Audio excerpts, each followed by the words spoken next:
On the night of December the 7th, 2000, Trevor Deely was celebrating the festive season at his company's Christmas party. Trevor, who was a 22-year-old IT worker at the Bank of Ireland Asset Management Department, was out with colleagues, enjoying a night that would eventually lead them to Buck Whaley's nightclub on Leeson Street in Dublin. As the party wound down, around 3:20 a.m. on December 8th, Trevor decided to leave the nightclub alone. The rain was falling as he began his walk to his office on Wilton Terrace a short distance away. His path was captured by a CCTV camera positioned near the Bank of Ireland Asset Management building. The CCTV footage showed Trevor encountering a man dressed in black clothes outside the building. This individual had been standing outside the bank for approximately 30 minutes before Trevor arrived. A little after 10:30, a man took out his cell phone to answer a call. A few seconds later, Trevor walked by, also on his phone. The police discovered that, at that exact time, Trevor had called a co-worker who was still at the bank. The CCTV footage shows Trevor arriving at the bank's front gate. A second man in black steps out of the shadows to talk to him. After a brief conversation, Trevor opens the gate and walks in. It doesn't seem like they know each other, and the reason for their conversation is unknown. Trevor then entered his office, where he spent around 30 minutes. At that time, a co-worker who was working the night shift was in the office. Trevor's co-worker reported that Trevor made himself a cup of coffee, checked his emails, and they had a brief conversation.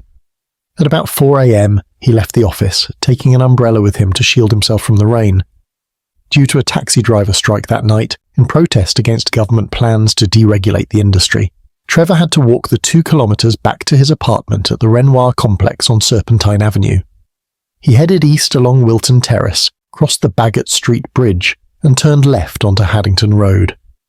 A security camera above an ATM captured his image as he walked by, marking the last confirmed sighting of Trevor Deely. As Trevor walked along Haddington Road, the same CCTV footage showed another man walking approximately 20 meters behind him, moving in the same direction.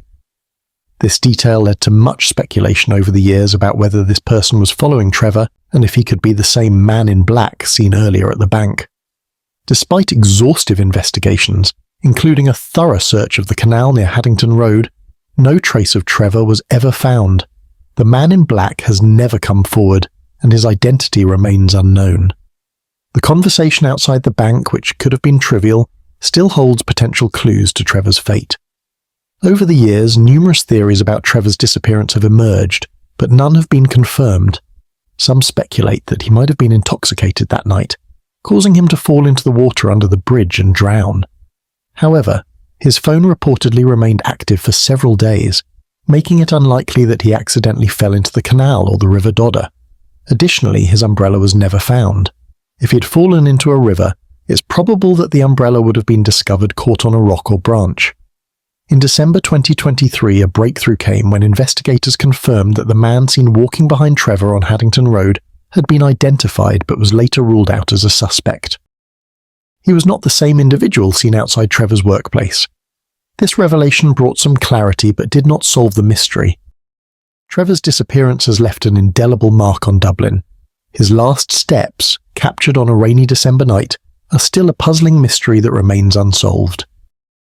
As time passes, the hope for answers persists, with each clue, no matter how small, potentially holding the key to uncovering the truth behind the mysterious disappearance of Trevor Deely.